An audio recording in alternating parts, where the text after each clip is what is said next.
Good evening, ladies and gentlemen. Thank you for joining us tonight on episode 8, season 6 of The Standoff with Brad and Richie here on New Zealand Sport Radio. We're here live on Wednesday on Facebook and YouTube throughout the season.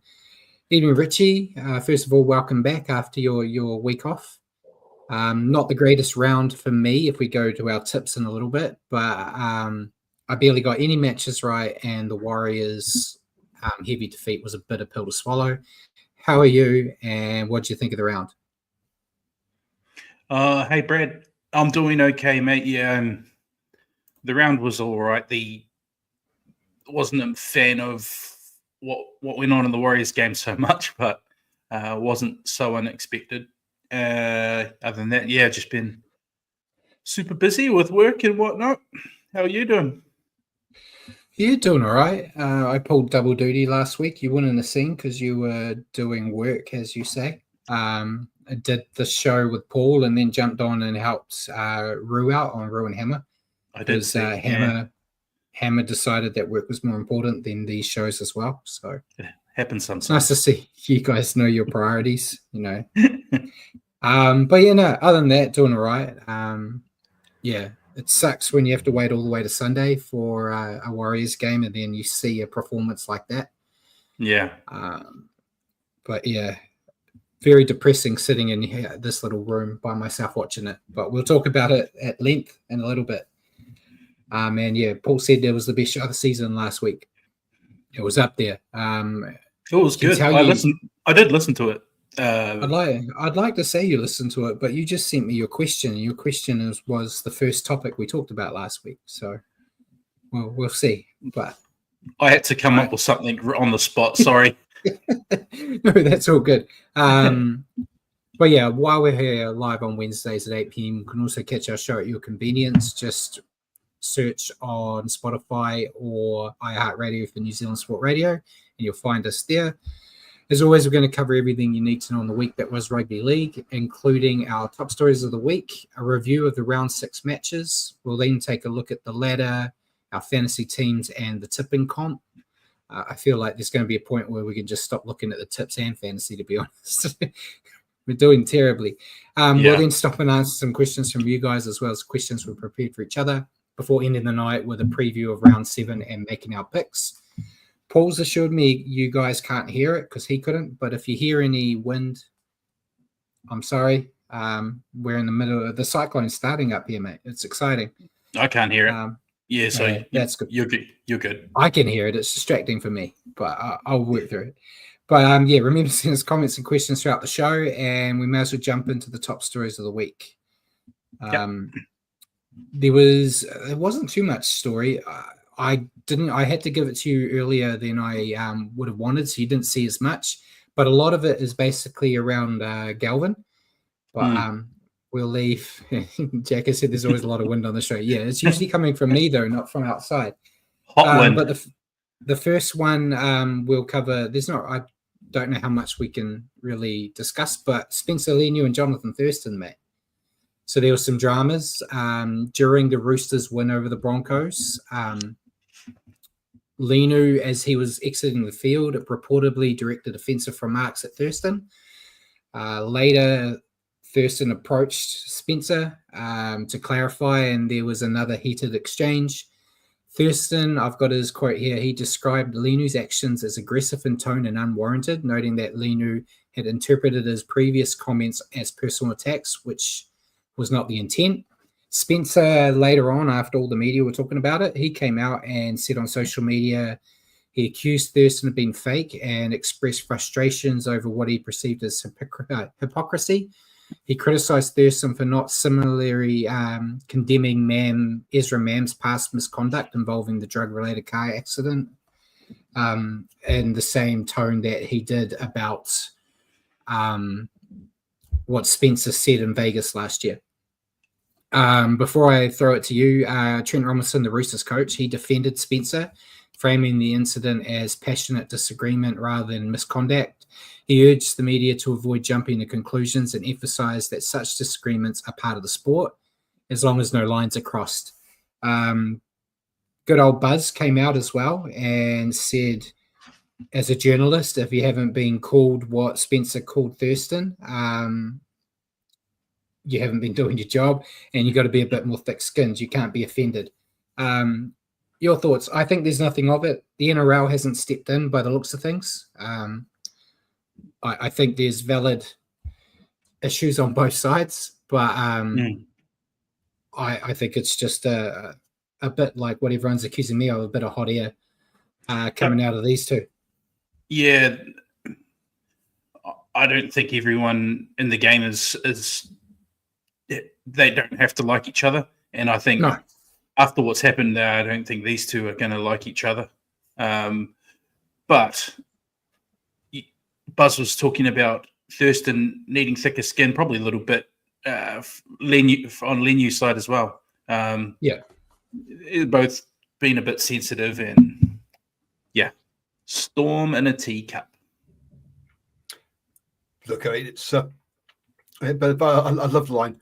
Oh, I've said this shit about him, but you know what? It's not personal. No. Of course, it's going to be taken personally if you talk about someone like that. I don't know what's being said, but if you say something about someone and use their name, clearly it's your opinion of that person.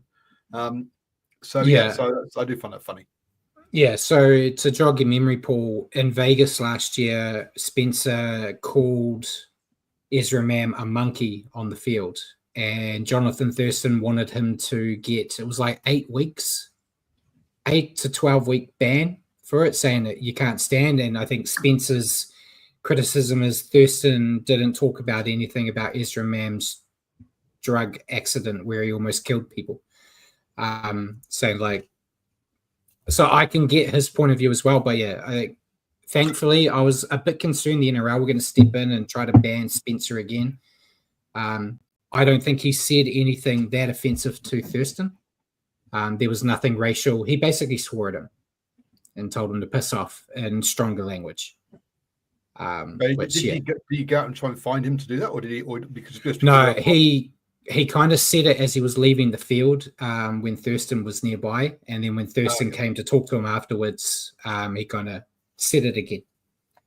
But it was nothing. And Bjorn said it was a conversation between two people. Should never have got the hype it did. Which I agree with, but I'm being very hypocritical because we're talking about it now. But I wanted to do something before we spend the next half hour talking about a little guy abandoning the Tigers, because there's so much to go there. Is there anything else you want to add on to that before we go into Galvin Watch? No, go into Galvin Watch. All right, so it kind of came out early in the week. The Tigers made a statement. I've got it all here. They advised that Lachlan Galvin will be leaving the club at the end of 2026 after he made the decision to not extend his contract beyond that. I've got part of their quote here. They said, despite the club having the largest contract offer for a junior in the history of the club on the table, Lachlan and his management decided his future lies elsewhere and are not willing to review the offer. It should be noted that the club has no intention of releasing Lachlan from his contract, and he has not requested this. So that's what they said. And then after that, everything just started coming out. So there was a lot of speculation that there's a strained relationship between Benji Marshall and Isaac Moses, who is Galvin's manager. And apparently there was talk that Galvin was uncomfortable not being top dog in the halves and having to be second fiddle to Jerome Luai. That can be neither confirmed or denied at the moment. We don't know.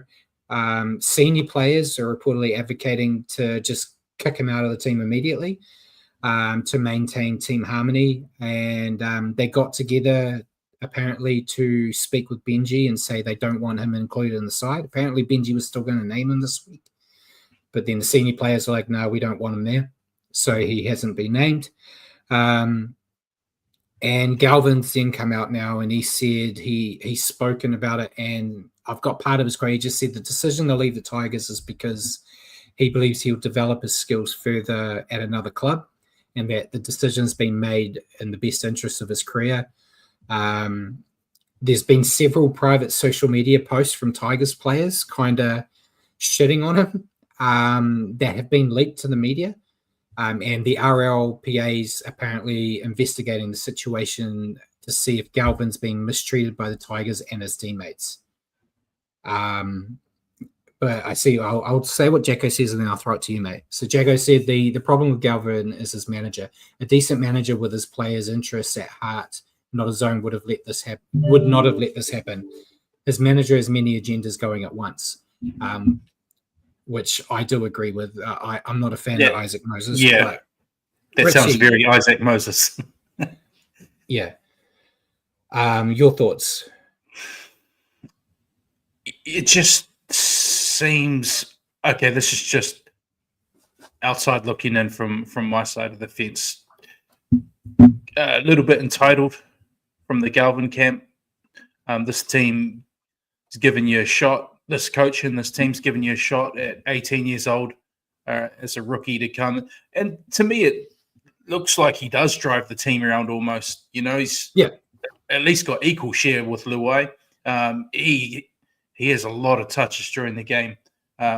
For a kid his age, he's got a lot of influence on his team. I don't know. Maybe the stardom's come too quick, and that can either get to your head or your player manager's head, and dollar signs start appearing, and it's not even really about money though, because they were you don't offering reckon? him like $1 million a year. Yeah, true. Well, you're right. Part of it will be money as well. If he can get a really nice juicy deal with somewhere where he obviously doesn't have the shits with the organization. Well, there is a lot of bad blood between his manager and Benji. But yeah, Bjorn said, what I don't get with this Galvin thing is saying he can't improve with the Tigers. How can he be sure the next team he goes to will? He must know what club he's most likely going to be at. That was my thing I was going to say. The rumors are it's going to be Parramatta. So Lachlan Galvin saying that this is going to make me sound bad, disrespecting my own people. But he thinks he's going to be able to learn more about being a halfback from a rookie prop coach and Jason Riles compared to Benji. I think Benji would be able to teach him a lot more about being a half myself. But and that's what Jacko's just said as well. He says he's got one of the best halves in history as his coach, plus Api Coruscant and Jerome Luai to play with. I don't know. I think it's a big thing, and there was a lot of discussions I've had in groups today about like people are saying it's a toxic environment right now with everything that's going on. The best thing to do would be to just let him go. I personally would keep him, and I'd be playing him until 2026 in reserve grade just in case you need him, because he's not getting paid a lot. It's not like those other stories like Ben Hunt and stuff where they're getting $1 million of your cap sitting in reserve grade. He's on 350. You could afford to have that sitting in reserve grade, and he's been pushing for release. We talked about it all last year. He asked 3 or 4 times that he wanted an early release. So this is just another way to try to force it, I think, from Isaac Moses, going, if you come out right now when you could have waited till later in the year, coming out right now saying we're not interested, we're leaving as soon as we can, you're agitating for a release. So I'd like to see the Tigers not do that. Just we've had too many. That might be just a Warriors fan that's just used to the Warriors. Just the moment someone asks, letting them go. I would like to see someone get held back. But we'll see. It's probably going to be a just an ongoing story, I think. And Bjorn said, I am forgetting that Nathan Brown's the assistant coach at the Eels. That's true. So if anyone's going to help develop his career, it's going to be Nathan Brown, I'm sure. Okay, sounds like he's a good player at a kind of lower club that's not likely to challenge for titles. I get the idea that he might want to make a move, but to the Eels, for crying out loud, if you're trying to make a move, you should be making a move to somewhere that actually is going to get to be a contender. That's a rumor at the moment. That's just a rumor. It might not be it, but a lot of the bigger teams have been asked and they've said they're not interested. So I'd be wary. No wonder the way it's behaving. Well, that's it. I think there clearly seems to be an attitude problem from the outside looking in. But yeah, it's unfortunately a thing when you are a young player and you get the stardom quickly. Sometimes you think you're bigger than your boots. So we'll just see what happens. He is a talented player. I just hope this doesn't actually derail everything. He's kind of overnight become public enemy number one, not just with Tigers fans, but with NRL fans in general. They've all turned on him. So it's not good.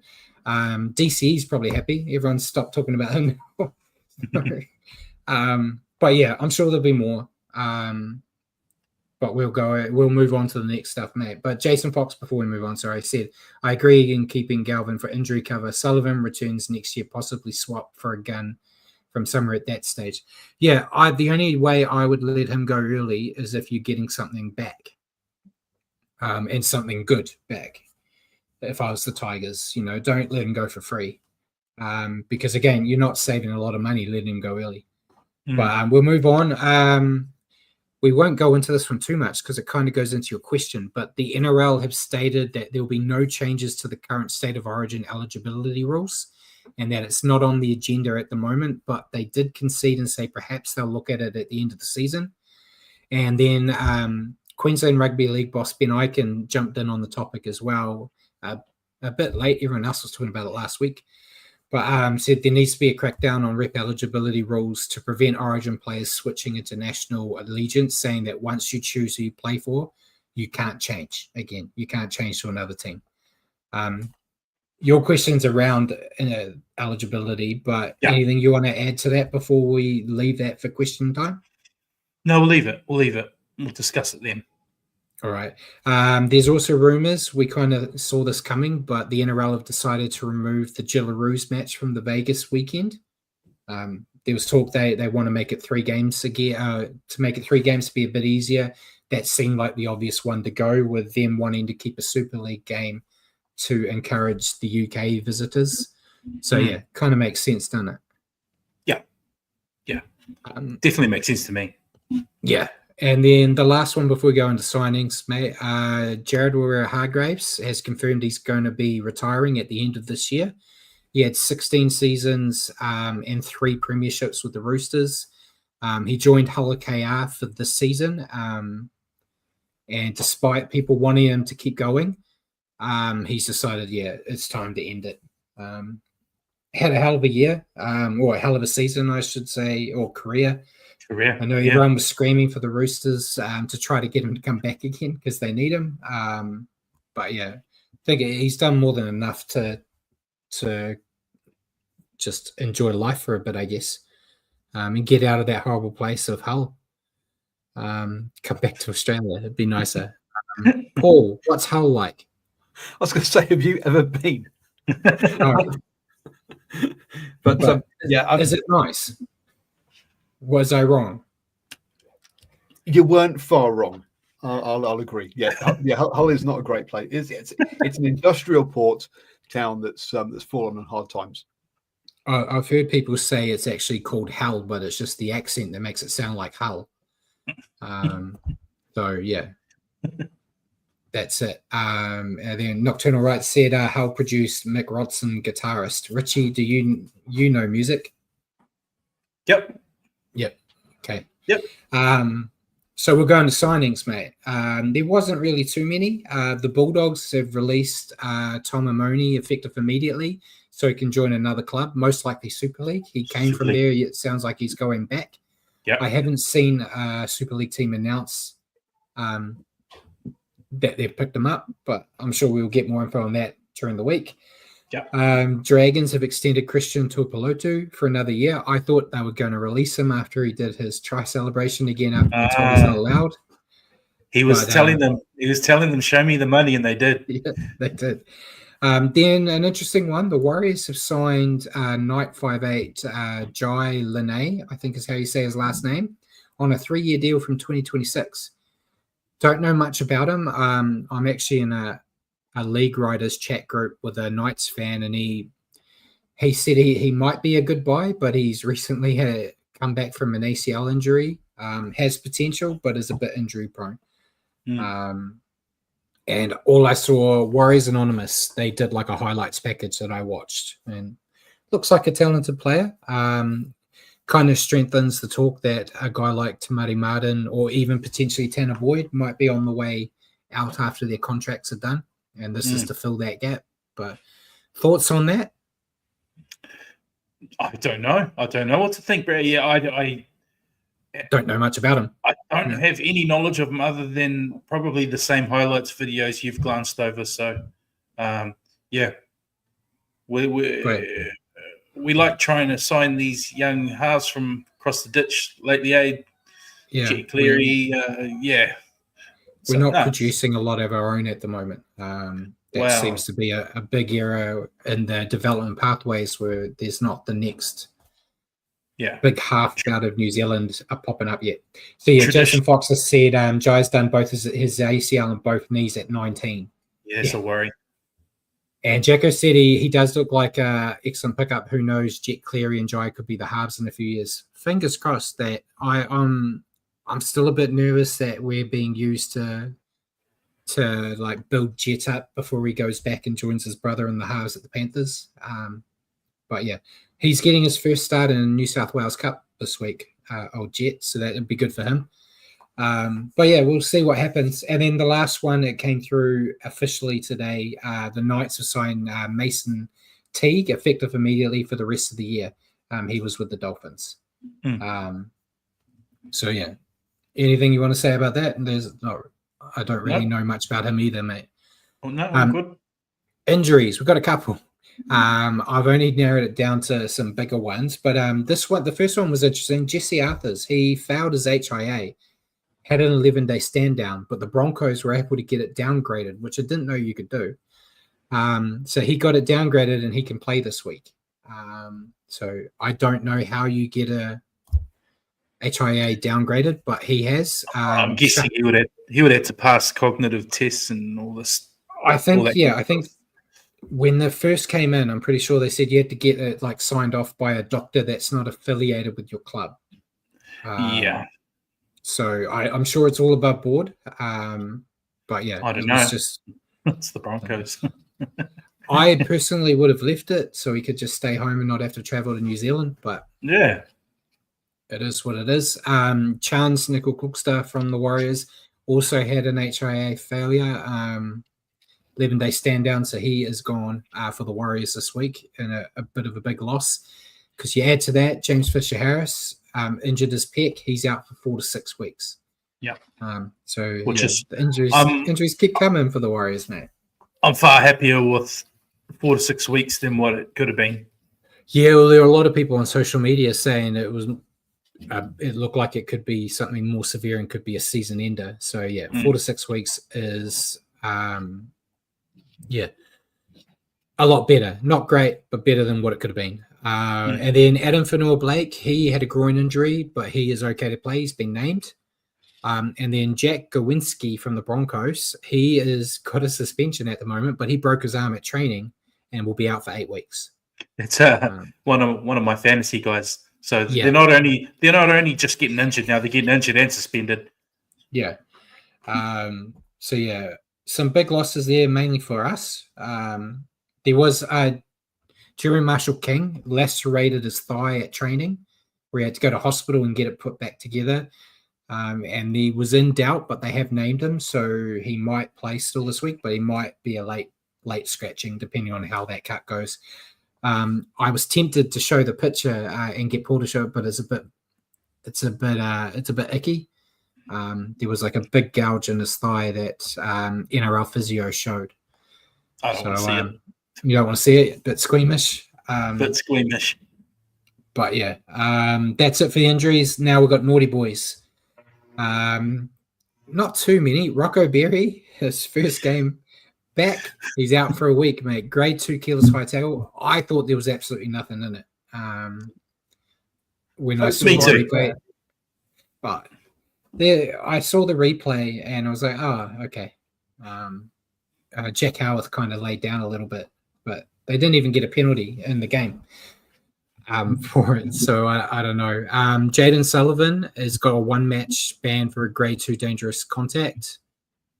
Brock Gray from the Titans also got a match for a grade 1 crusher.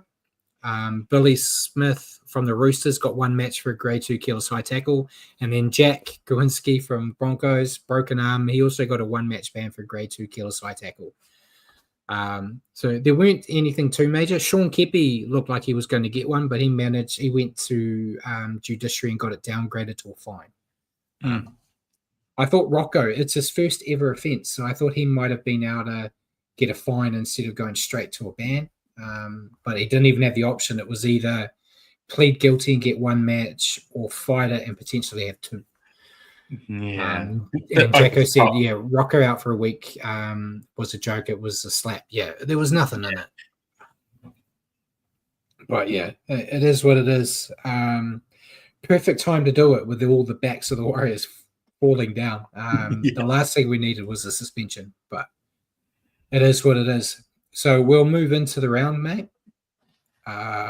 Where everyone watching can enjoy actually hearing the try scorers' names correctly this week with you back, because me and Paul were having a great job of butchering every name we could. We'll start on Thursday night with the Dolphins defeating the Panthers 30-12. Well, I'll try my best to butcher them a little less than what you guys did then. 5-2 for the Finns. The Hammer had a hat trick. That's how you pronounce it. You cheat. The Hammer. He had 3.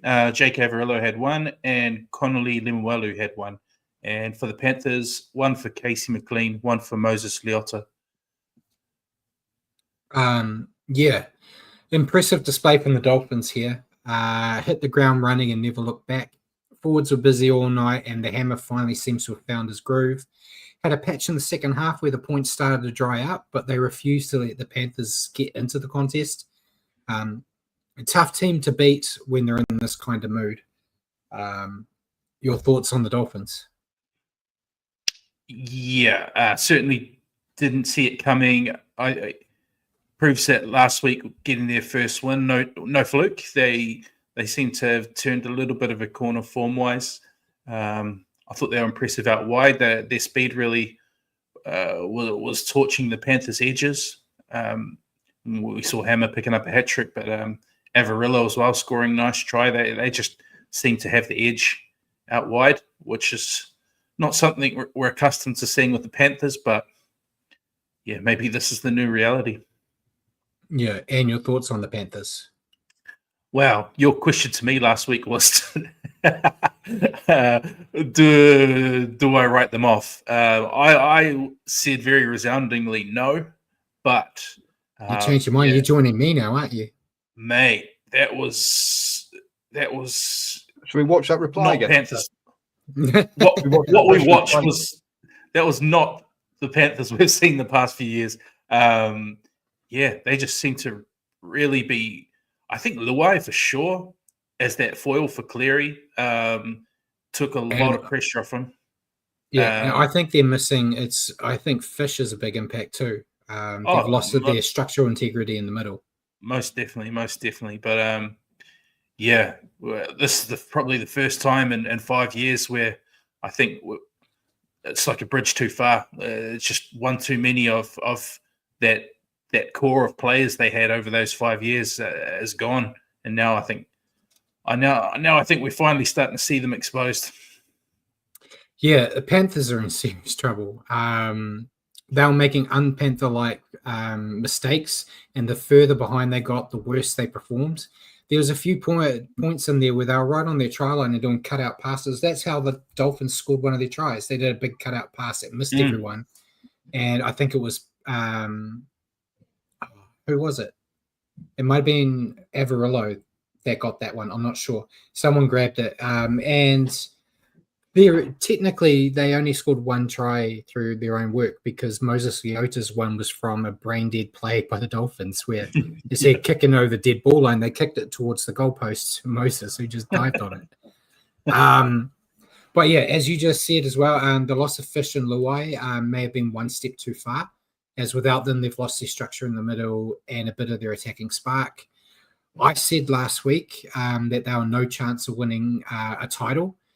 But if they keep performing like this, I think they're going to struggle to even make the 8. So I don't want to put my money on that yet. But speaking of money, if you've been death riding the Panthers losing streak at the moment, you've been making a ton because they keep going into games heavy favorites and losing them all. I think even at this game, the Dolphins were paying like $4 or $5. Unfortunately, I keep backing the Panthers. So your player to stand out. I know Paul said the Hammer is top scored with 91 points. Yeah. Did you go with Hammer? Had to go hat-trick rule this week. Yeah. But he was great. Yeah. Doing what he does. I did I went hat-trick rule as well with Hammer. And yeah, Jagger said if Panthers don't improve markedly, they will miss the 8. Yeah, they're in that tricky situation at the moment. Still the only team yet to win in Australia as well. So we'll see. But we'll move on to the next game. On Friday, the Dragons defeating the Titans 38-16. 7 tries to 3 for the Dragons. Christian Tuipulotu, the money man, he had 2. Val Holmes, Tyrell Sloan had 2. Kyle Flanagan and Dylan Egan, Fantasy Superman. Yeah, he got 1. 3 tries for the Titans. Brian Kelly, Philip Sami, AJ Brimson.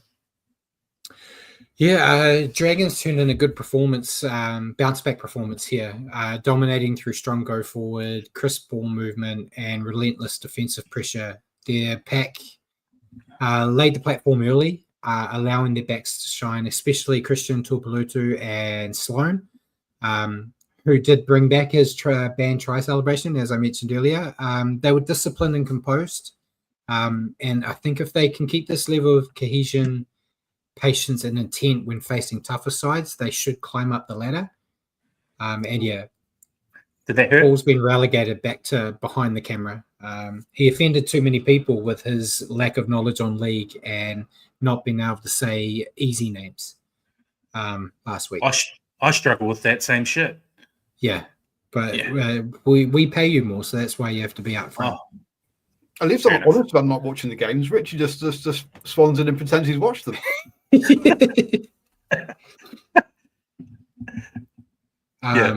But yeah, your thoughts on the Dragons? I thought they were good value for their win.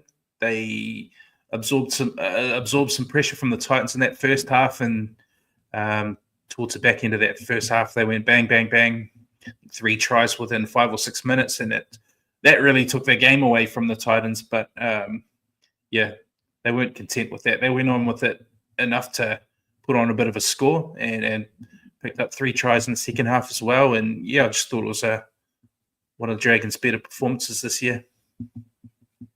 And your thoughts on the Titans? Just back to the other version of the Titans. We're so used to this by now. It's super inconsistent. One week they look like they're a top 4 contender. Other weeks they look like dog's breakfast. And they collectively they weren't at it. I thought Dave Fifita was trying hard and was quite good, but he was sort of a lone ranger and what was a bit of a down week for most of the Titans, I thought. Yeah, it was another week of the Titans having issues in defense and discipline. Their middle was easily broken through. They had slow ruck control and poor market efforts, which allowed the Dragons to dominate the contest. The edge defense was shaky, with missed tackles and miscommunication, keeping them on the back foot for most of the contest, basically. With the ball in hand, they did show moments of promise, but they just lacked that finesse to finish them off, often forcing plays and squandering chances. They were just disjointed, and it was an error-riddled performance that underlined their struggles to compete consistently, which we've said every week, basically, for the past 2 or 3 years. Paul said 38-16 makes it sound closer than it was, 2 consolation tries. I think the Dragons are clocked off towards like the final 20 minutes, basically. Your player to stand out? Went Dylan Egan. Thought he was in everything. Yeah. I went with Tyrell Sloan for the same reason. I thought he was in everything, and he's a live wire they kind of need to do stuff. to get their attack flowing, and he's kind of doing that now. He seems to be getting a bit more confident. David Fifita topped fantasy on 92 points for the Titans. Yep, he was technically the only player playing for the Titans, I think. So yeah, they got 75 for topped up for the Dragons. Yeah, I didn't want to be a fantasy guy again. I'm just picking all of them like Richard. That's how you also know, Paul, that he doesn't watch the games. Just goes to fantasy and sees who scored. It's dead giveaway. Yeah. Next game on Friday, the Roosters defeating the Broncos 26-16. Oh, I loved that. 4 tries to 3 for the Roosters, 2 for Billy Smith, Angus Crichton and Nat Butcher were the other 2 try scorers. For the Broncos, Selwyn Cobbo, Reece Walsh, and Jesse Arthurs.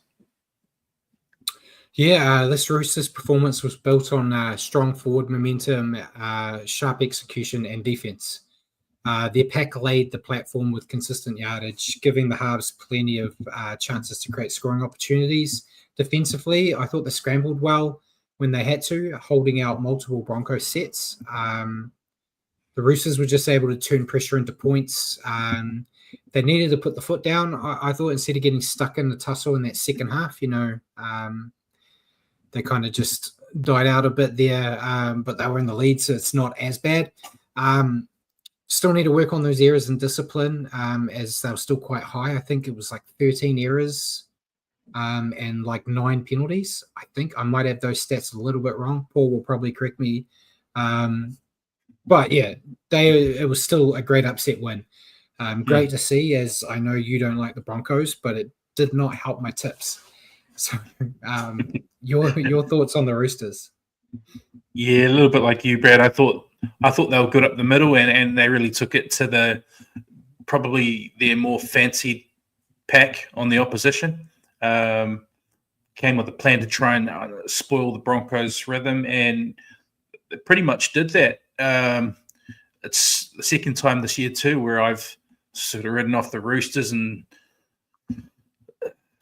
it was where I've thought of them as a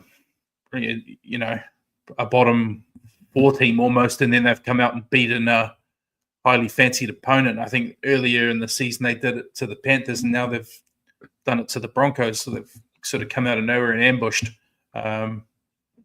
So yeah, I thought they were good value, and they were going with, I even forget his name, the young half. They dropped Townsend and put him in. He was quite good. Savia, not Savia. Yeah, it's something like that. Yeah, I didn't know. Sasa, yeah. That's great. You know who I'm talking about. Yeah, I thought they looked better with him than Chad. I think Chad's been a bit. Chad's been Savala. A bit. Savala, that's what it is. But yeah, Chad. To my point, anyway, Chad's been pretty. He's been subpar this year, so I think the injection of something different helped. Yeah. I reckon the next win's going to be against Melbourne in round 21. They only seem to be able to beat previous top 3 teams. Yeah. Yeah. And your thoughts on the Broncos? Yeah, just off. I can't put my finger on it because I had this one penciled in as a shoe-in tip. Broncos at home Friday night. Just everything was telling me that it would be a heavy win for the Broncos, but I just don't know if they were taken by surprise or took the Roosters lightly. But I said the word ambush when I was talking about the Roosters. That's what it felt like. They were just ambushed and just not their night for whatever reason. Yeah, the Broncos' ball handling was a major issue here. They had crucial errors at key moments. I know Paul brought up the error rate. They had the same amount of errors as the Roosters, but it was the timing that they were doing them. So it cost them possession and field position. Defensively, the Broncos struggled to contain the Roosters' attack, particularly up the middle, which is very weird when you've got Payne Haas, who did still play well. For some reason, it just didn't work with everyone else. They conceded unnecessary penalties that allowed the Roosters to build pressure, and with the wasted opportunities and defensive lapses, they were just constantly struggling.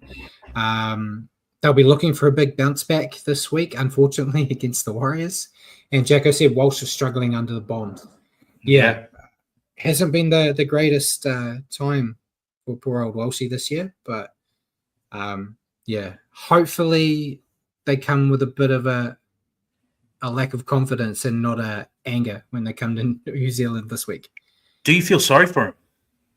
Do I feel sorry for who? Walshy? Yeah. No. That's what I was hoping you'd say too. Ask a silly question. Yeah. Why would I? No, I just didn't. Props don't have a compassionate bone in their body, do they? No. Look, from a stats point of view, there's been a couple of games that rain. Look, the Panthers led the Dolphins on pretty much all the attacking stats, but lost the game. In this one again, I mean, look, the same number of errors. Roosters gave up more penalties. Tackle breaks only had 2 different. From a stats point of view, this is a very close game, but clearly execution. Even the Broncos got 2 intercepts to none by Roosters. Ineffective tackles, 17 by the Roosters, 8 by the Broncos. All the stats say this is a close win for the Broncos. But I say a couple of games this week have shown us that it's not one on stats. Yeah, well, it was technically 1 try different, and Reynolds not getting his conversions that made it a little bit bigger. If he had nailed all his conversions, they would have been a try behind. So as bad as they were, they didn't. It's not like they completely shit the bed. So but it's a game they wouldn't have expected to lose. Your player to stand out? I went Billy Smith. Thought he looked good on return. Jumped over Reece Walsh for a try, to Jacko's point, while struggling under bombs. But yeah, I thought it was a good return for Billy. Yeah, and Paul Scott Payne Haas top fantasy with only 58. That's a real low score for the game. And Nat Butcher top for the Roosters with 56. I went with James Tedesco. Kind of thought he was filling the gaps he needed to in attack and doing really well and asking questions of the Broncos defense, which opened situations up for the other players. So I had to give him the nod. And it kind of partly as well because of his facials in the changing rooms when Thurston was crying to Trent Robertson and he was just standing there with no emotion on his face. I thought it was funny. So we'll move on to the first game on Saturday. The Sharks defeating Seagulls 24-18. Yep, 5 tries to 3 for the Sharks. Stone Street had 2. Kennedy had 1, and he had a long-range one rubbed out. Hiroti had 1, and Thomas Hazelton, try-scoring prop. He had the last try for the Sharks. The only reason he's mentioning the rubbed out one is to show that I did watch it. Honest, I watched it. Well, no, it would have been a fabulous try. But I think what was that, obstruction? Escort, I think. But of course, I watch it, Paul. I don't know where this is coming from. He's just angry that you took your spot back. That's all it is. It's jealousy in the back room. Anyway, where were we? Manly, 3 tries. Faulalo, Luke Brooks, and Cherry Evans were the 3 try scorers. The Sharks' defense was strong. They stopped Manly's attack and forced mistakes at key moments. Offensively, they made the most of their chances with some great individual efforts. As you said, real great one that was rubbed out, unfortunately. But yeah, credit some highlight-worthy attacking plays. When the Seagulls tried to make a comeback, the Sharks stayed calm and held their lead, showing great resilience for a well-deserved victory. A vital win, I thought, as they looked to solidify their spot as a premiership contender. Thought Hines looked better. Still a lot of work to do. And Adam Fanua-Blake, he had a play in a try-saving tackle and stuff out on the edge, which you don't normally see from a prop. So, very impressed with how the Sharks went here. Your thoughts on the Sharks? Pretty similar to you, Brad. I was impressed by them defensively. I thought I didn't know what to think. I rated them very highly at the start of the season. Past few weeks, they've been a bit up and down and didn't know quite where to put them. So this is quite a nice bounce back win. To hold Manly to nil at halftime, and Manly's one of the better attacking sides in the comp, was impressive. Yeah, they did go off the ball defensively slightly in the second half, letting in the 3 tries, but Manly can do that to you. So overall, a good win for the Sharks. Needed it to get them back on track. Yeah, and your thoughts on the Seagulls? I don't know what to make of it. We've already said it. I think you've said it a couple of weeks ago, Brad. They're just like 2 completely different sides. The one you see at home and then the one away from home. Normally we never see Manly struggling to put points on the board. They always got that aspect of their game. But yeah, they struggle to penetrate the Sharks at Shark Park, and I think the scoreline flattered them a wee bit. It felt like a resounding enough win for the Sharks. Yeah, and Paul's put up there the Seagulls are 3-1 at home and 0 for 2 away. But yeah, they just struggled defensively. There were key lapses in their middle defense, very similar to the Broncos, really. Their forward pack was unable to maintain the intensity needed to shut down the Sharks. Sharks saw that, capitalized on it, especially in the second half, running in 3 tries to take control of the match. And yeah, the Seagulls' defense was just unable to adjust. They left gaps for the Sharks to exploit. And I think it might have been Bjorn said it earlier about Tommy. The Seagulls always struggle without Tommy Turbo. And this match was no different. I did think Hopewadi did a decent enough job to fill those boots, but they're mighty big boots to fill. Overall, it was just a disappointing performance that highlighted the need for some more attacking options. And Paul said Thomas Hazelton, top fantasy, was 67 points off the bench. Who'd you go with? It's a mighty effort. I actually went Kennedy. I thought he was dangerous throughout. Scored a lovely try, and as we said, he had a really nice one disallowed as well. But yeah, no, I thought he was looking very solid and showed some nice attacking flair as well. Yeah, I went with Sam Stonestreet. Thought he's really finding his groove out there on the edge for the Sharks. And I didn't want to give it to Kennedy. He should have got that try. So he gets I know it's not his fault, but X. No. Go with the double. Stonestreet for me. Next game, Cowboys defeating the Rabbits, 24-16. At this point, I was losing my mind with the tips, thinking I'm not going to get any right. I bet. 4 tries to 3 for the Cowboys. Murray Taulangi, Sam McIntyre, and Jackson Purdue had 2. For the Rabbitohs, Ewan Aitken, Jai Arrow, and Jai Gray. The Jai's getting in on the action. Yeah, the Cowboys showed improved control and discipline that had been missing in earlier rounds.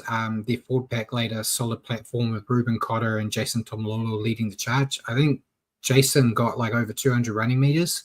They led that charge through the middle, allowing the halves to steer the side effectively. They kept Souths pinned in their own half for long periods and forced them into making mistakes. And defensively, they were scrambling well to shut down multiple Rabbits raids. And their ability to absorb the pressure and strike back with well-constructed sets was the key difference in this match. Very impressed and did not see this coming. I won't say I didn't see it coming. I had a feeling this was going to be one of those toss of the coin games. But yeah, I thought the Cowboys were good for their win. They laid a great platform, like you said, Brad, up the middle with the big and not so big boys, with Taumalolo. You said Cotter as well. They laid a nice platform and just from there, they let their backs do their job and pick up the tries. I thought Purdue looks impressive for a young fella. I think it's just another good win, another step for the Cowboys. Some of these teams we saw start horribly are starting to pick up a couple of wins now. So, yeah, and your thoughts on the Rabbits? A bit down from where they have been. They've been pretty consistent so far to start the year with what Wayne's brought on board, but maybe this week just a few too many reshuffles. I think we saw like Latrell playing in the halves, and they have been hit pretty hard with the injuries this year. So maybe just a wee bit disjointed, which affected them this game. But again, they were in the game for the majority of it. So I think they're still traveling quite nicely. Yeah, we talked about it last week about the fact that the Rabbits lost both their halves. But when I said I was going with the Rabbits, I was like, it's they got Latrell in there, he'll do fine, and the Cowboys aren't that great, so it shows what I know. But yeah, the Rabbits conceded too many penalties at crucial moments. They gifted the Cowboys easy field position and momentum. Their attacking sets lack cohesion. Admittedly, Latrell, he's a great player. He didn't really look comfortable as a half. It was real clunky with him there. It started to get better as he went on, but I'd be moving him out of the half spot as soon as I can. But yeah, they just, with the makeshift spine they had, they basically struggled to complete nice attacking sets. Their defensive line speed was inconsistent, and their soft edges were repeatedly exposed, particularly on the Cowboys' left. And despite flashes of individual brilliance, they just look flat overall. They said a lot of people out at the moment, but real disappointing showing there. I think Jackson Purdue, Paul said top fantasy was 71. Who'd you go with? It's who I went with. So did I. Yeah. Got the double. The double's the new hat trick rule, mate. But yeah, as you said in your comments as well, he's really starting to show what he can do. He's been real strong for the Cowboys in what's been an overall inconsistent team. Yeah. Moving on to the final game on Saturday, Raiders defeating the Eels 50-12. Yep, 8 tries to 2 for the Raiders. Joey Tapine, Ethan Strange, Hudson Young had 2. Matty Tumoko, Matty Nicholson, and Sebastian Crisp. And for the Raiders, Dylan Brown, Josh Addo-Carr. Yeah, the Raiders were clinical in this match, dominating through the middle and setting up fast ruck speed that allowed Jamal Fogarty and Ethan Strange to control the game. Flowing on from that, the spine was sharp. They had good ball movement, and the outside backs finished chances. Defensively, they stayed solid and forced errors, delivering an almost complete performance, I would say. If they can play like this more often, they could become a real finals threat. Very impressed. Millie, you're playing like the worst team in the comp, but you can only play who's in front of you, and it's better that when you're playing the worst team in the comp, you put 50 on them as opposed to squeaking out a close win. Your thoughts on the Raiders? Yeah, you're exactly right, Brad. They when you come up against a team traveling that poorly, putting 50 points on them is what you should be doing. And particularly if you're a team like the Raiders who are in the top 8 and traveling nicely, I thought top to bottom they were excellent. The pack was good. Tapine, Hudson Young, Big Red. Big Red was just everywhere, chucking offloads, and then it just flows on from there. The weapons out wide, Seb, Chris, Savage, they've got a lot of speed. So, they did a job. I'm sure you loved it, Simon. It was a great performance, and I think the Raiders are looking every bit of top 8 team. And your thoughts on the Eels? The exact opposite of what I just said. Just, yeah, garbage. I don't know what else to say. They just look so disorganized and just not there defensively. Almost like their heart's not in it, but it's hard to say.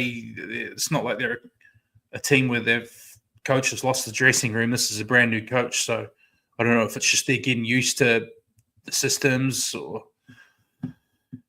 maybe it's just they just don't have the cattle. A bit of both, but yeah, just another really poor display in what's been a season of them so far.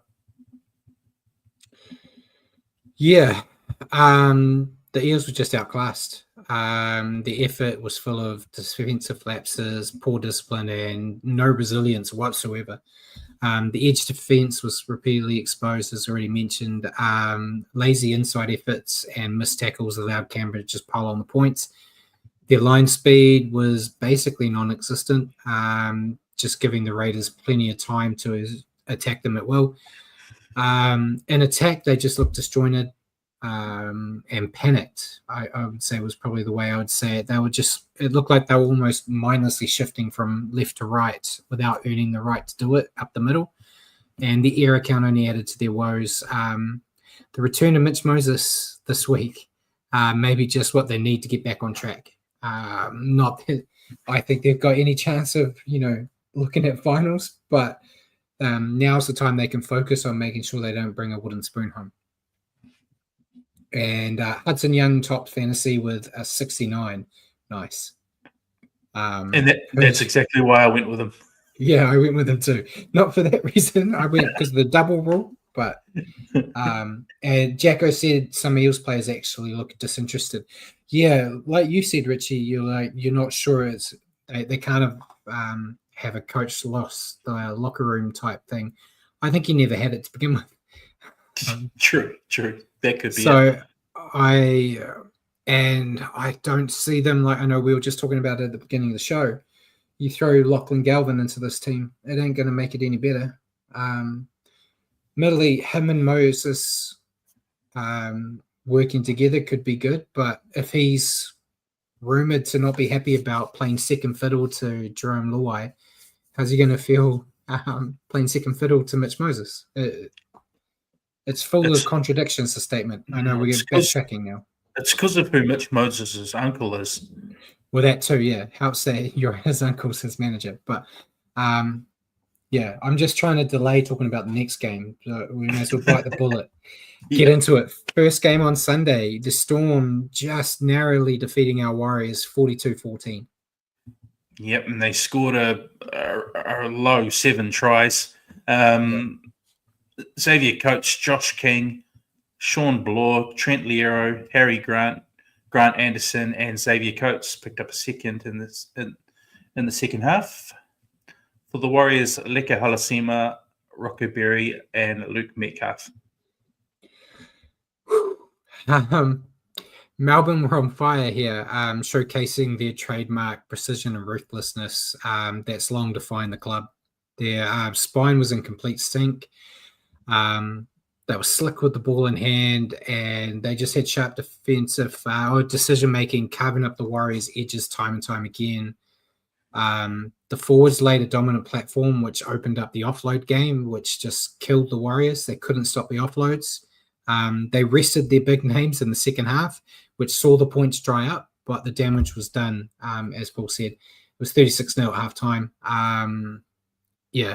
Nothing to criticize from their performance here at all, and still my pick to go all the way this year.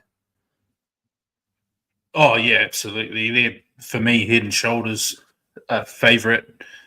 But, yeah, they just look to be in a completely different, playing in a completely different speed to us. I thought they felt like they had heaps of ball, but they were just, when they had the ball, they dominated the collision. Would have quick play of the balls, and then the spine would just jump off the back of it. And we did have a bit of a reshuffled edge with Rocco coming in this week, but yeah, they they smelt blood and went after it. And I think when you got someone like Pompey out wide, who's, with all due respect, and he's done a great job so far this year, he's just out wide there. He just doesn't have the pace to keep up with what the Storm have to offer out wide. And we've got two comments. Jacko said we got belted by a champion team with the best spine of the comp who are on fire. Take some lessons and move on. Agree with that. And then Bjorn said at halftime, did you boys also think we were heading for 60? Absolutely. Yeah, I didn't, because I've learned that I am the ever eternal and delusional optimist when it comes to my Warriors chat groups that I'm in. Ruin Hammer and Richie here were death riding this team, saying, oh, here comes 70. And I was like, keeping my mouth shut, because like, no, we ain't winning this, but I think we can come back, especially when I saw Jerome Hughes not playing. It's like, we can come back. We're not going to win, but we'll make this look okay. It just wasn't to be. But that's been delusional since 95. So. I saw 36-0 at halftime. My mind immediately went to 70. The 70-10, like it was a few years ago. That is always a risk, but no. Your thoughts on the Warriors, or did you already cover that? No, I didn't. It's a tough one because we just have such a poor record against the Storm, and I'm sure it has an effect mentally. Almost like we're going into these games a little bit defeated before we walk on the field. It's a curse, mate. We've been cursed for real. And I don't know. Maybe if Xavier Coates didn't score that try last year or whenever it was, the curse is broken and away we go. But I thought we just weren't at the races. We weren't at their level. We've been playing quite well this year, but in Melbourne against this team, we were exposed. Our weaknesses were exposed a little bit, and I'm sure we'll get back on the horse, hopefully this week, against my most hated team. But this game just illustrated the golf in class, especially when we're down on troops. You know, you add Roger back in and guys like that. Rog, Dallin, and all that. Losing Fish early didn't help. It already looked bad when he was on the field, though. I'm not saying him leaving early was the reason why they lost, but Bjorn said to you to not give me fuel, giving crap to Pompey. And Jacko, actually, I forgot to put it in my notes here, so I'll mention it because Jacko said it. Aaron Clark played well, and Metcalf showed some real effort, even getting tackle of the week by the NRL judges. Yeah, Aaron Clark, in my review, he was my player of the match. I thought it was his 100th game, and thought he was one of the only guys out there that looked like he was causing headaches for the Storm. That try saver from Luke Metcalf, all undone by Jackson Ford, unfortunately. But, but that was a hell of an effort. They would have done play on, and they would have got the try. They got try moments later because of the penalty that we gave away. But it was great effort. It's an effort that he probably didn't need to do.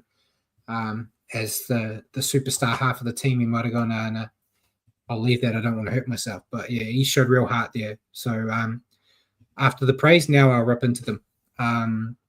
So the Warriors were thoroughly outclassed here. Simple as that. Something we've grown used to whenever we face the Storm. There was almost light at the end of the tunnel last year with those two really still losses, but they were close. And now we're going back to the old ways where it's just blowouts. The defensive line was fractured and slow to react, particularly on the edges. As you said, newly adjusted edges probably didn't help us. And the ruck was dominated by the Storm, exposing the lack of intensity from the Warriors in the middle. And when they had the ball, when they could actually hold on to it, because they just kept bloody dropping it, they couldn't build any pressure and often broke down in rush plays or handling errors. was a major step back after some promising signs in the first month, and with some key figures added to Andrew Ward, the job does not get easier this week against the Broncos. But as Jacko said, there's a lot of lessons to take from this, and you just got to learn from them and move on. And yeah, Bjorn was happy with your comment about that pun was completely unintentional. You're sharper than I am, Bjorn.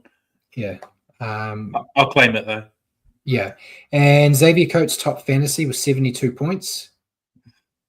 Who'd you go with? Yeah, I went Xavier Coates. Not because of fantasy.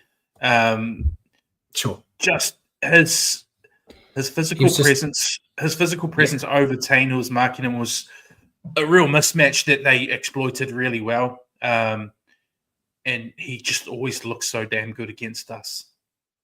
Yeah, I went with him too. 2-try rule. And yeah, just always looked dangerous whenever he had the ball. It was always terrifying whenever an offload came and you saw him coming up ready to go. I was like, oh no, we're in trouble here again. And before we move on, yeah, Jacko said the Warriors look like possums in headlights, which we seem to do against the Storm at times. Yeah. Yeah, it's frustrating because you see it, that it looks like the team's not really responding to what's happening, and you can do nothing sitting at home. And yeah, Paul said real low completion rate. Yeah, our worst completion rate of the year. That one. As up until this week, we were the best at completion rate in the comp. Not that it matters. I'd rather have a low completion rate and win every game than a high one and win none. But that's kind of our thing, eh? Even last year, we were right up there. We were right up there for completions. We just couldn't turn those completed sets into points. Yeah. But yeah, disappointing. I was trying to pull a stat out that showed your error rate, because you were talking about the fact they cough the ball up a lot, and that's what I thought would show that. What did we end up on? Was it like stats with what you guys are saying? You know. Yeah, with that you got to try to prove that we actually did some research and watched the games. So get it. So move on to the last game, mate. The Tigers defeating the Knights 20-4. Yep, 4-1. Sunia Taruva, Stafford Toa, Jareen Buller, and Adam Dwayhe. Dwayhe. Oh, that's how it's said, isn't it? I think so. I still hear people calling him Dewey. 1 try for the Knights. Fletcher Sharp. Yeah, fantastic bounce back from the Tigers. They set the tone defensively, repeatedly turning the Knights away in key moments. Their forwards are massive up front, and the spine clicked with improved cohesion with the return of Jerome Luai. They cut down on the unforced errors and penalties and maintained pressure and forced the Knights into making mistakes, which they did for them, thankfully. It was a display of grit. And I think it shows a clear progress under pressure, which we've seen under pressure before. The Tigers have kind of wilted. So to see them kind of get some pressure and just keep going and going and going, it was great. I thought the sin bins were rubbish. We did talk about it earlier. Awful. You know, at least the positive note, at least both sides got sin bin in that moment. So there wasn't an advantage to either team, but they should never have done it. It was rubbish. Push and shove. I was yelling at my laptop when that happened. Oh my goodness. Just shirt grabbing. Yeah. God, I feel old. Yelling at my shit. You're saying yelling at my TV, not yelling at my laptop. Jeez, God damn. But my laptop plays my Sky through the internet a lot quicker than my Chromecasting to my TV in the lounge does. So all my games are, if I'm here by myself, Paul, I watch it sitting right where I am now. Because that 2-second delay alters your life entirely. Yeah, well, we still have a delay on my laptop. I was noticing that because I write notes during the Warriors game, and I had like on one side of my screen, I had my notepad. Second one, I had the NRL screen for the Warriors game, and tries were popping up before they were actually happening. And I was technically on live, so I was seeing all the horrible tries Melbourne was scoring before they actually happened. But yeah, your thoughts on the Tigers? Yes, I thought it was a solid win. And I agree they were defensively solid and absorb pressure like you alluded to, Brad. I just wonder how much of that is down to how poor the Knights are attacking right now. But 20-4 against the Knights away from home. The Knights are normally, a hard proposition, but yeah, thought the Tigers did really well to keep them at bay and then put 20 points past them as well. So nice way to get back on track for the Tigers. Segue into the Knights. Yeah, no, before you talk about the Knights, Jacko actually made a comment saying, "You wealthy guys with money for gambling, put your money on O'Brien to be fired this season." I don't think you can put money. Yeah, I don't think you can put money on a coach to get fired. But Richie did predict him in our prediction episode that O'Brien would be the first coach to get fired. Yeah, and I picked no one. I think. Yeah, you did. You picked nobody for the second season in a row. Second year in a row. And Paul also said Knights have scored 46 points this season, the lowest of all teams. Next lowest is the Eels with 79 points. That's awful. It's crazy. So now we'll segue into the Knights. The Knights are awful. What were your thoughts? They were awful. And that I think O'Brien's on his way out. After picking up a couple of wins earlier, I don't know what's happened the past 3 weeks or so. They just look terrible. Like don't even look like scoring. They got one try right at the end of the game, which I think saved them from two full games without scoring. Don't know what's going on there. Nice to see the Thompson twins playing together, but other than that, not a lot to smile about for the Knights. Yeah, the Knights were poor here. They failed to find any cohesion in attack and regularly handed the Tigers field position through poor ball control. They just looked out of sync, misfiring combinations and a lack of direction inside the Tigers' red zone. While soft defensive lapses allowed the Tigers to pile on pressure and take control of the contest. Despite boasting plenty of experience and talent, they just look flat. That's probably the easiest way to say it. And they just got to find a way to work as a team, as cliche as that sounds. And they have to do it quick if they want to avoid the muck at the bottom section of the ladder. And Jacko did also mention their best forwards off to the Dogs as well. Yeah. He's off to there, and they're bringing Dylan Brown in, which I don't see solving their problems either. So no. I don't know. Who did you pick as your player of the day? I went to Ruva.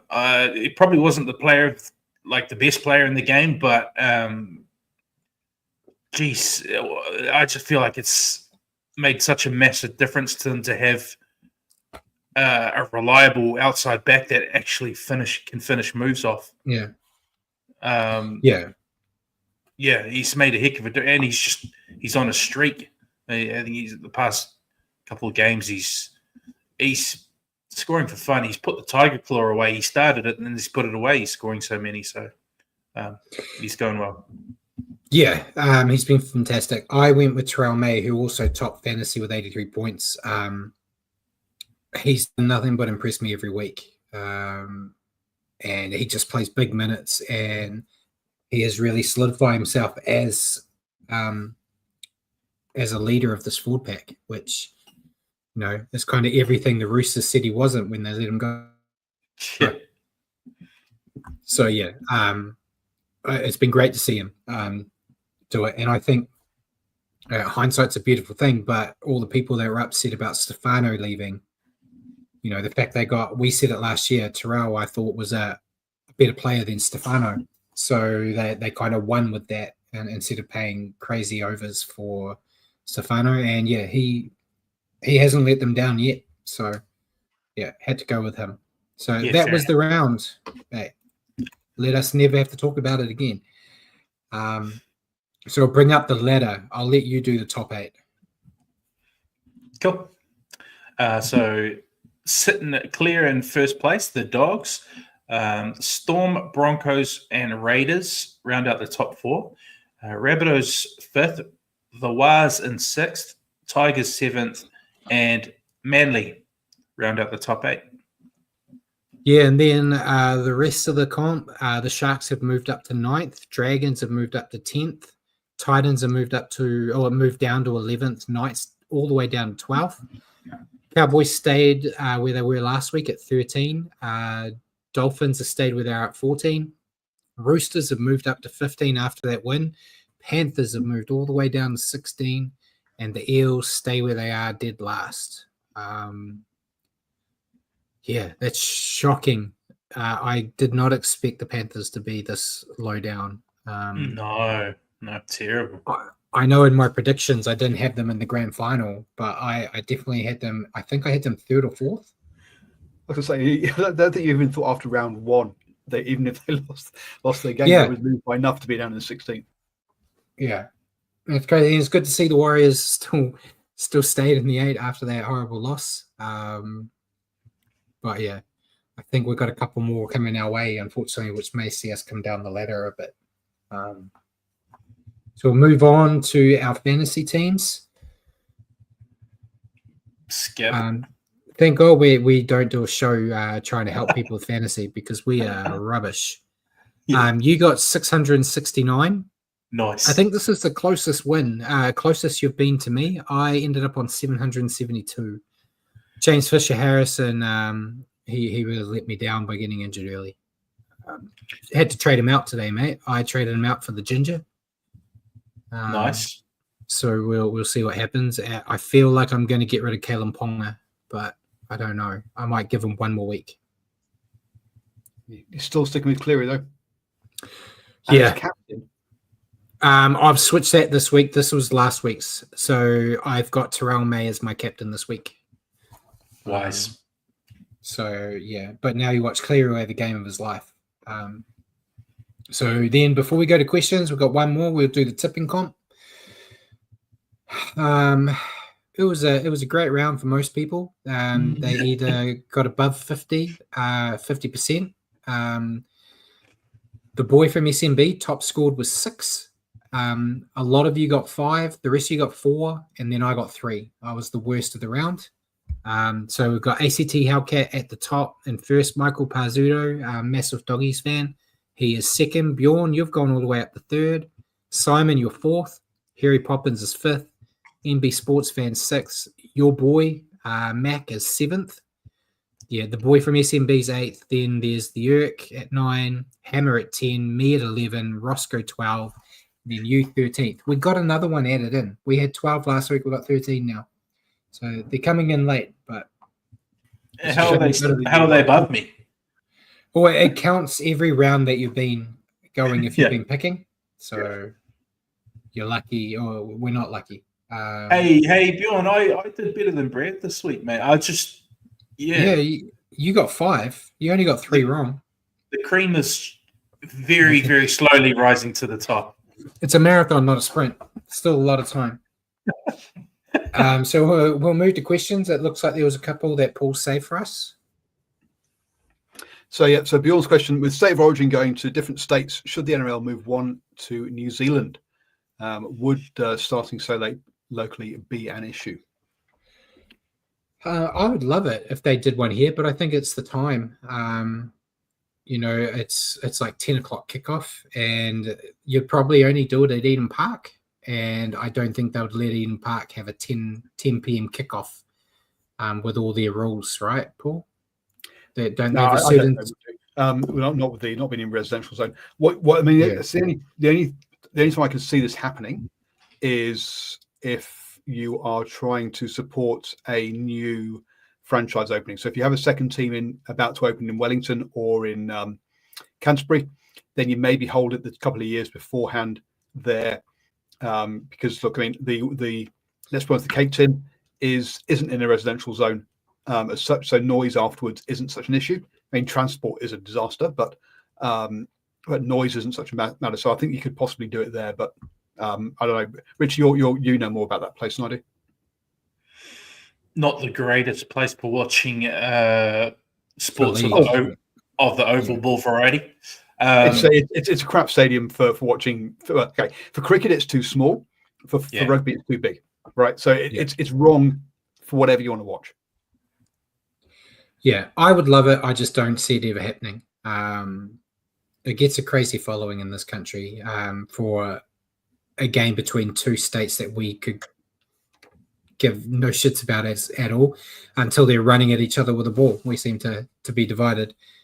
As Richie and I are, we're fans of states that we're not from, but we're fiercely loyal to our blue top or our maroon top for whatever reason.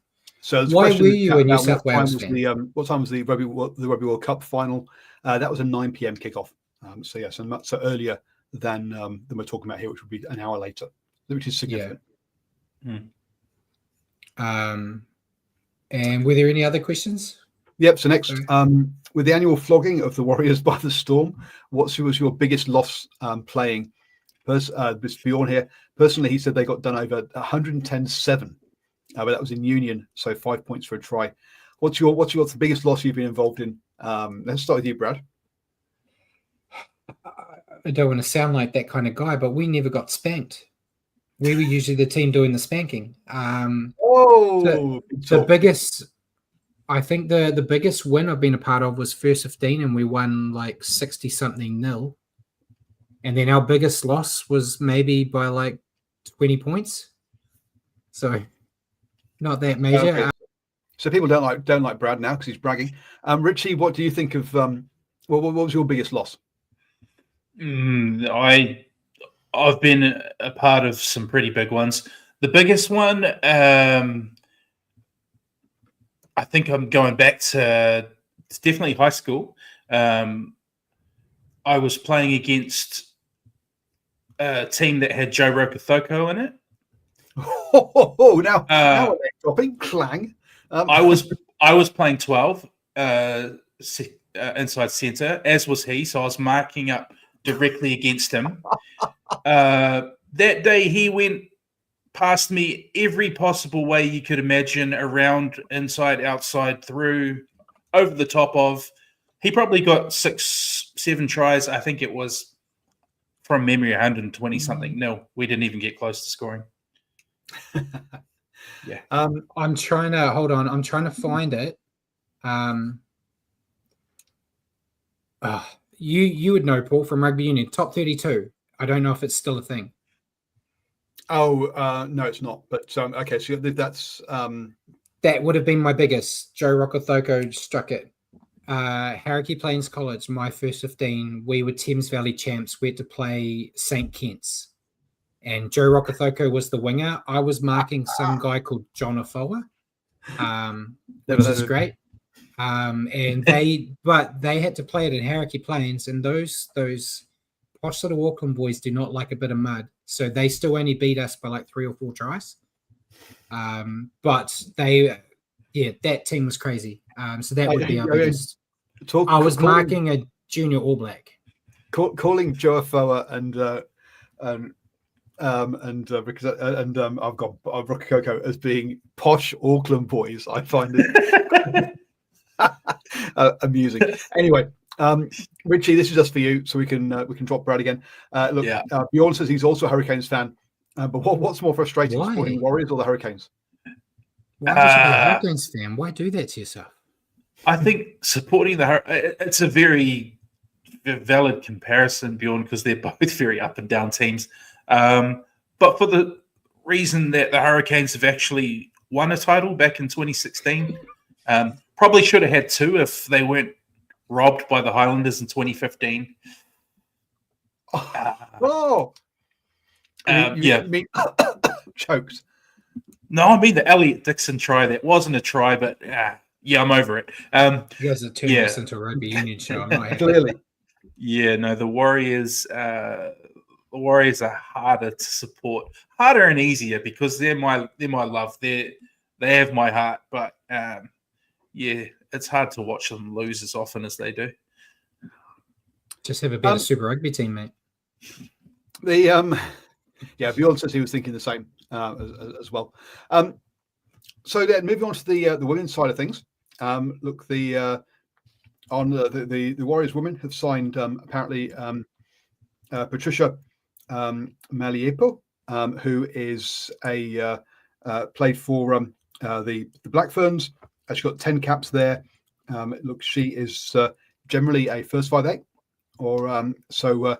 What are your thoughts about her coming over? And are you happy with that?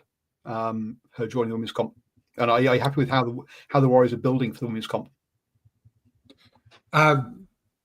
I had one person that I wanted on the list for us to get, and if we got them, I was very confident, and we got her early, which was Michaela. Oh, I thought you were going to say. I thought you were going to say Millie, but I was going to say, look, she was never joining. No, she was never joining. This is realistic, not. Oh, sorry, realistic. Okay, sorry. Yeah, getting Michaela Blyde. I think her name's Lee now, or Nee, yep. Or something. After getting married, but she was the one that I was like, she could really be for us what Stacey Walker was doing for the Broncos.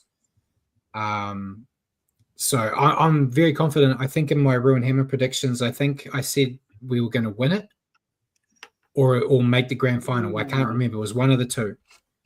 But yeah, I like the team that they've got, and they've got a great coach. So yeah, I'm very happy and confident. I agree. I just think it might take us a little bit of time because it's piecing a whole team back together again. Well, not just piecing a team, but also, as you say, a number of players in this team, perhaps even key players, are from the 15-person code, not the 13-person code. So they've got to learn the difference. And well, Michaela Blyde, not even from the 15. Look, she's a sevens player, not even a 15s player. Sevens is an easier adjustment. I don't think she's played 15s at all. So she's used to a lot more space. Where Patricia does come across very much from the 15s side of things. So that's the questions from the chat. I was going to throw one in here because obviously none of us would have chosen this guy. Wait, hold on. We've got one from Bjorn first. With Millie not joining the Warriors, did you take her poster off your wall, Brad? I didn't know she had posters. I'll have to look into that, but I don't think that would be allowed by the missus. Yes, look, printing out and blowing up her Instagram photos of her in a bikini does not count as a poster. That's stalking. I'll take that advice on board, Paul. Brad just has tabs of her on his incognito internet browsers. She's not even my laptop wallpaper, so I don't know what you guys are talking about. No, it's just your tattoos. So looking forward to the NRL. So look, I say a person that we none of us would even considered in this category pre-season. But talking of the first coach to get fired from his job, how many losses does it take before Ivan Cleary loses his job at the Penrith Panthers? Is that a possibility this year? No, surely not. Surely 5 grand finals in a row gets you a bit of leeway. Yeah, I think he's built up enough favor, but brass tacks here, he's got it as long as he wants it, because they know if they get rid of him, that halfback they have will leave as well and join his dad wherever he goes. That is my conspiracy theory on why they brought Cleary back after they sacked him the first time, because Nathan would have ended up going to the Tigers where Cleary went, and then Phil Gould brought him back after sacking him. He's like, nah, can you come back? Because they wanted to keep Nathan. So yeah, as long as they want to keep Nathan around, he'll go. I know Rue has said it before that he has a vision in his mind that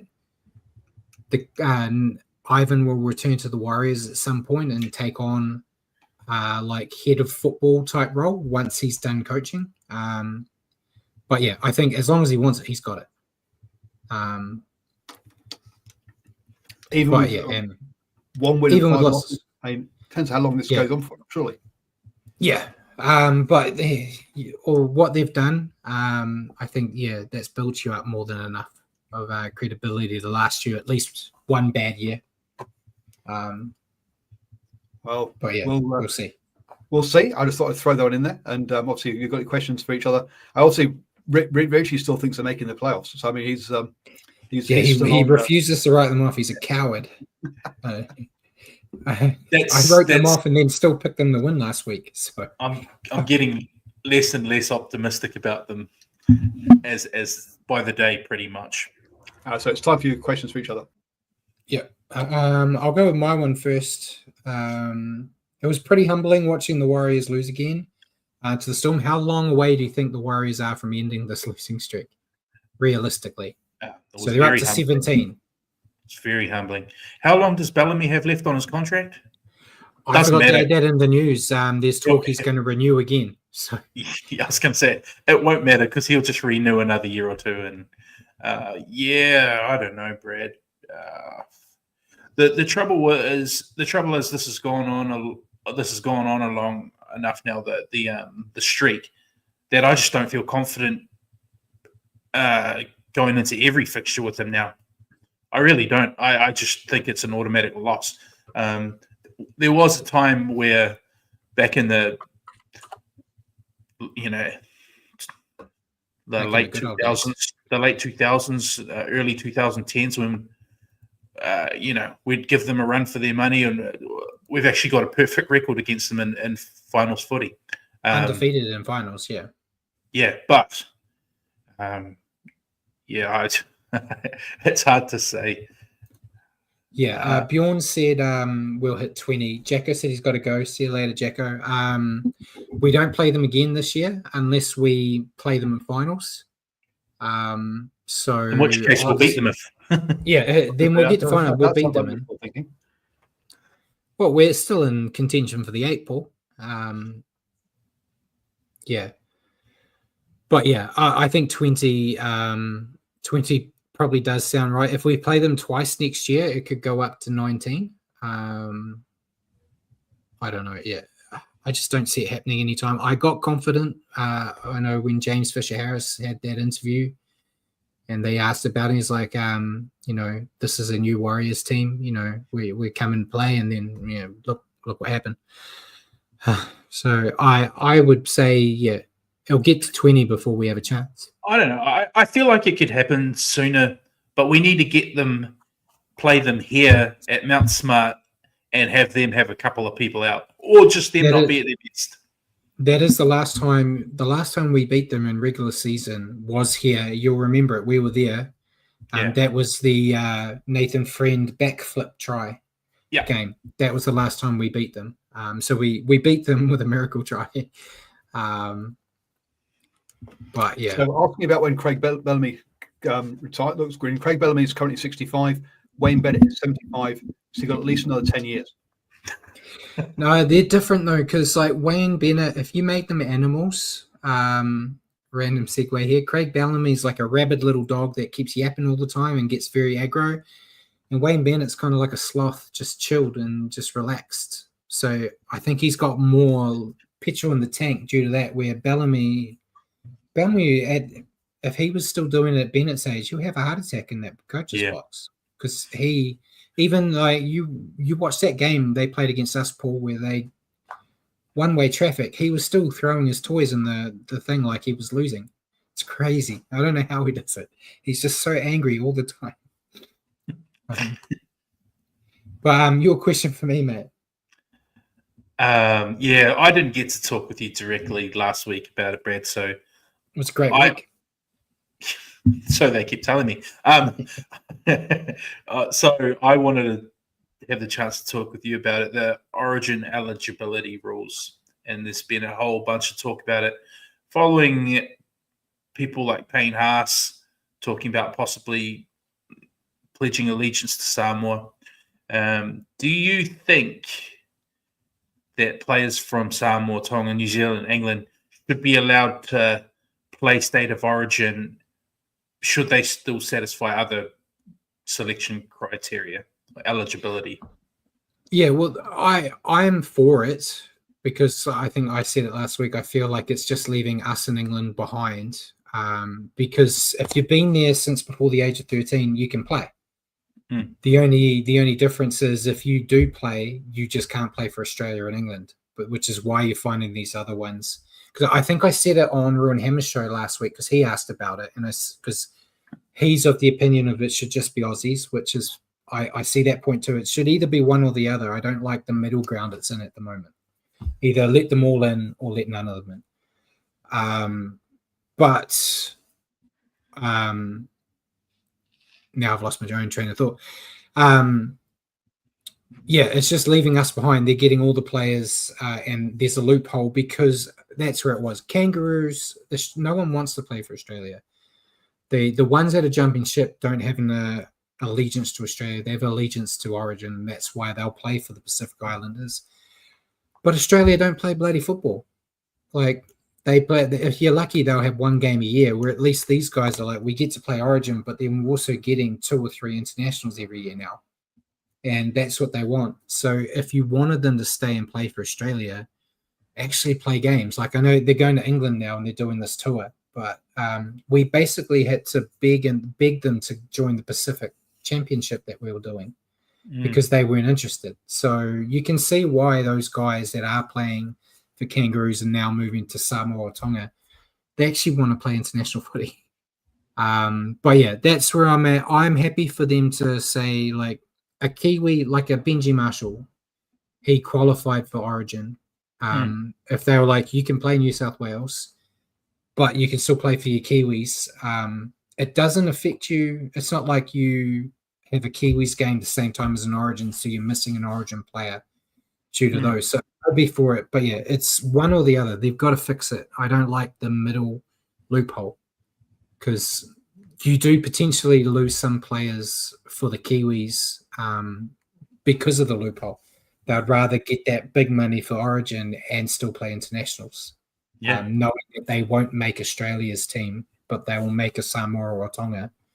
So they're like, we'll give up on the Kiwis dream to do that. But yeah, there's no right or wrong answer, unfortunately, until someone makes the rule. And Bjorn said Tony Carroll played for New Zealand, then Queensland and Australia from memory, but kept changing. Yeah, he did all three. He played Kiwis, he played Australia, and he played Origin.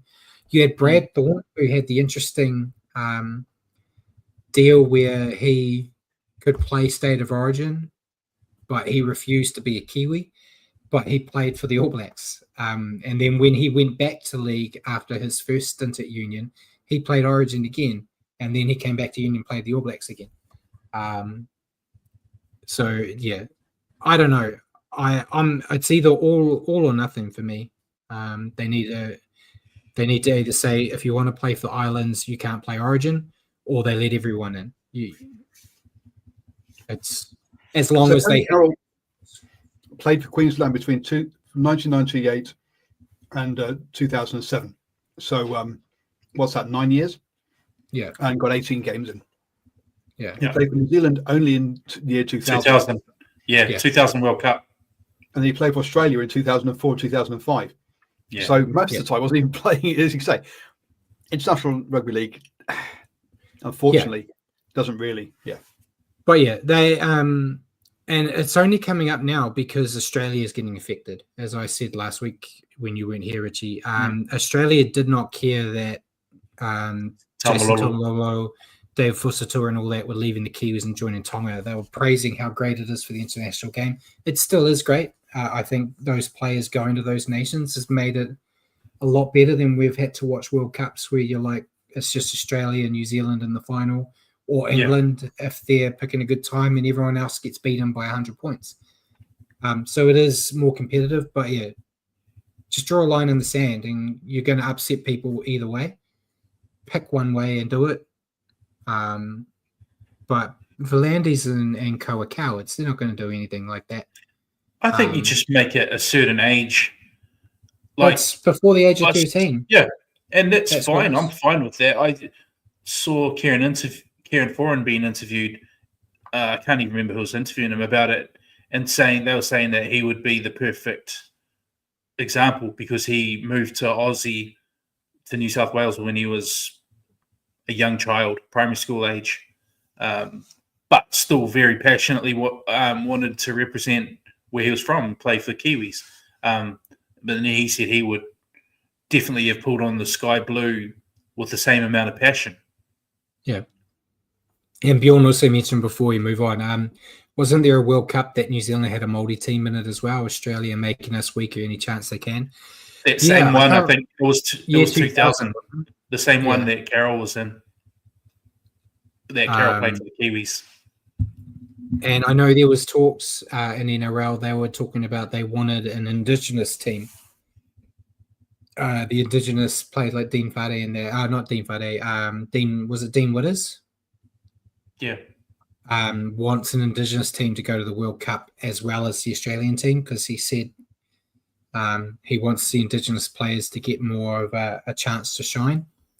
Admittedly, the big Indigenous players all play for the Kangaroos anyway.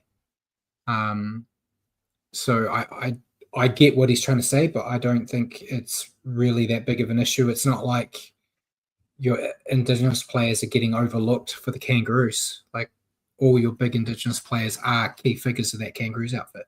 But I'm a little bit too pale to be making statements like that, so we'll move on. But yeah, so that's all the questions. We went for ages on that, so we'll move into the Warriors Broncos teams, mate.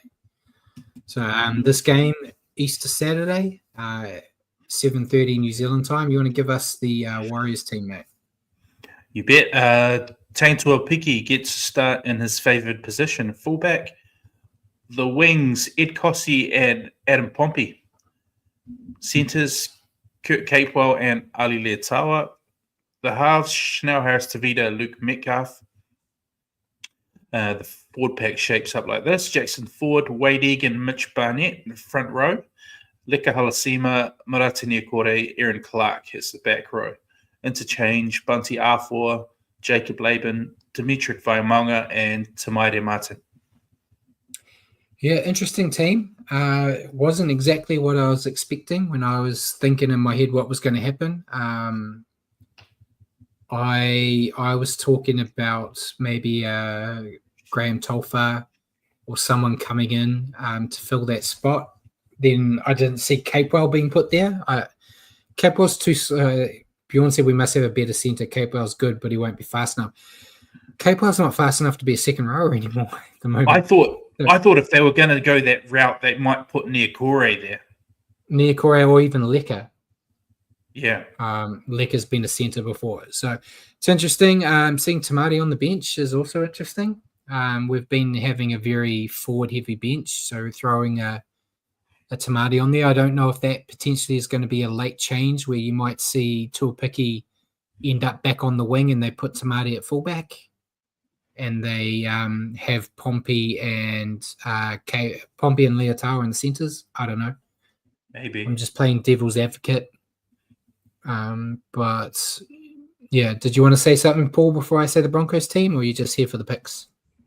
I was just here for the picks, but now you said that, this is a wild thing, but maybe they actually make the change mid-game rather than pre-game, and actually bring on Martin after say 20 minutes or something, and you then move Capewell into the pack. This is a thought as to how you could shuffle things around. As a way of manage, rather than bringing on forward, you can actually bring on a back and move her back into the forwards.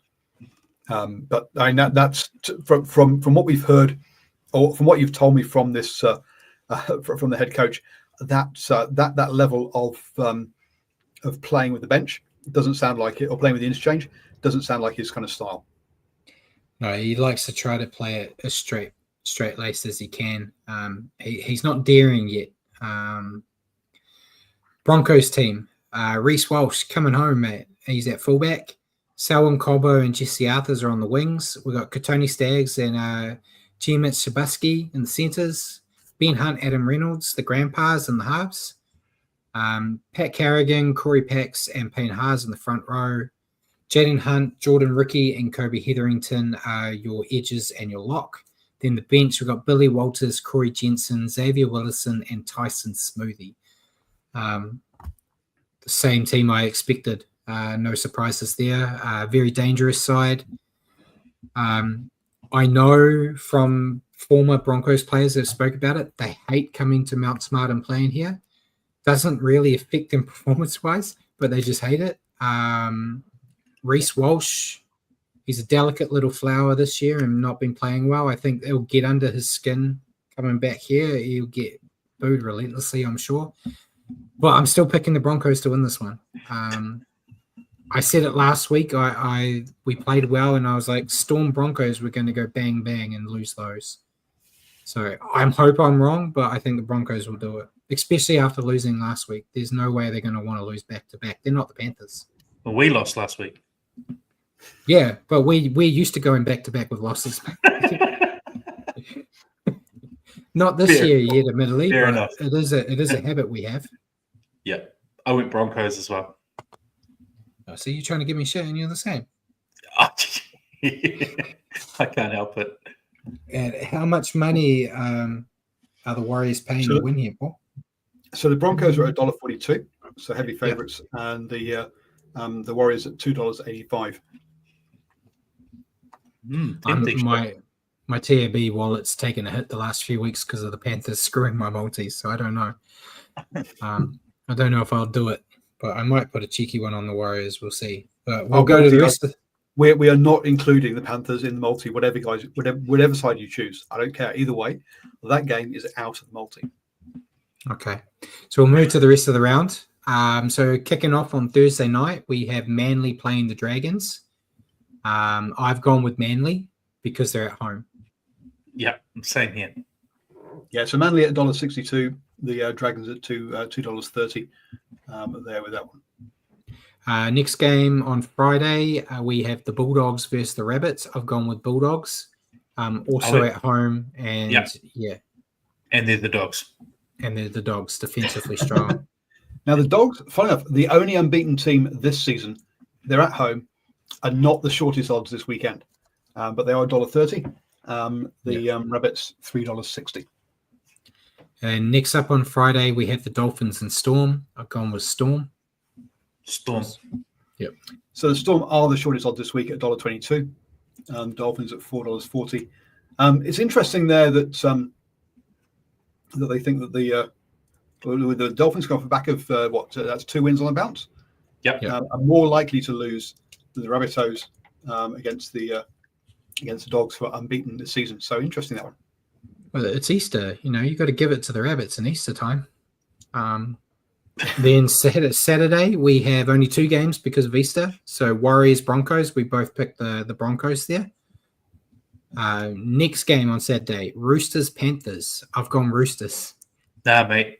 They are not losing 6 in a row. No. Panthers. There you go. You don't have to worry about it being on the multiple. I was going to put it on there, because as soon as I saw the Panthers are favourites at $1.68, I was like, sorry, but look, no. After what are the Roosters paying? $2.20. So look, it's relatively close, but it's not the closest odds of the weekend. There are a couple that are closer, but one of the closer games. Surely they can't lose another one, but I've been saying that every week. So I'm not picking them again until they start winning. So Roosters got them last time too. Yeah. Roosters have already beaten them this year, haven't they? So and that was away from home. Yeah. Next up, we've got Sunday. We've got Titans, Raiders. I've gone Raiders. Raiders. Raiders. It's interesting. Both gone Raiders, and both just scored 50 in the week. Sorry, they both scored. They scored 50 last week, and the Titans can't defend. I totally understand where you're coming from. The Titans, though, are at $2.10. The Raiders are only $1.75. That's this is, according to the TAB, this is the closest game of the weekend. Yeah, admittedly, I was 3 from 8 last week, so I can't be confident in anything, to be honest. Next up on Sunday is Knights Sharks. I've gone with Sharks. Sharks, yeah. Look, the Knights can't score. Let's be honest. Yeah. So the Knights so far this season have where are they? I've gone blank. Have scored 46 points. The next lowest is the Eels with 79. We talked about this already during the show, didn't we? Yeah. But repeating stats we've already done, Paul. Come on. Was it across? We'll go into defensive stats, but I was getting myself mixed up. Was that across 5 games? Are they averaging? Are they averaging less than 10 a game? Yes. Yeah. Yeah, because they haven't had a bye yet, have they? Oh no, they have had a bye. So 6 rounds. Right. So so 6 rounds, 5 games. They've scored 46 points and allowed 86. So look, they've Yeah. got the second best defense in the league. The only team that have let in less points are the Bulldogs.